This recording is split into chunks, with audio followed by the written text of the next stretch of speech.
تو میں ضرور اس کی معذرت قبول کروں گا۔ اللہ اکبر، یہ اولاد علی ہیں، یہ اولاد نبی ہیں، یہ خون رسول ہیں، یہ سیدہ کے شہزادے ہیں کہ اگر کوئی گالی بھی دے تو اسے معاف فرما دیتے ہیں۔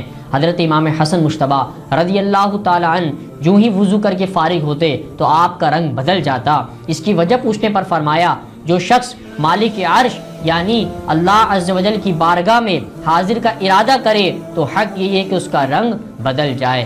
اور اس کے بعد آپ کی شہادت کے معاملات ہیں، اور اس کے بعد حضرت سیدہ فاطمہ رضی اللہ تعالیٰ کے قدموں میں آپ کو آرام کرنے کا موقع ملا۔ آج جنت البقیع میں آپ اپنی والدہ کے قدموں میں آرام فرما رہے ہیں۔ دعا ہے اللہ تبارک و تعالیٰ ہمیں بھی حضرت امام حسن رضی اللہ تعالیٰ کی سیرت پہ عمل کر کے اور ان کے روضے پہ بھی جانے کی توفیق عطا فرمائے۔ وما علینا الا البلاغ المبین۔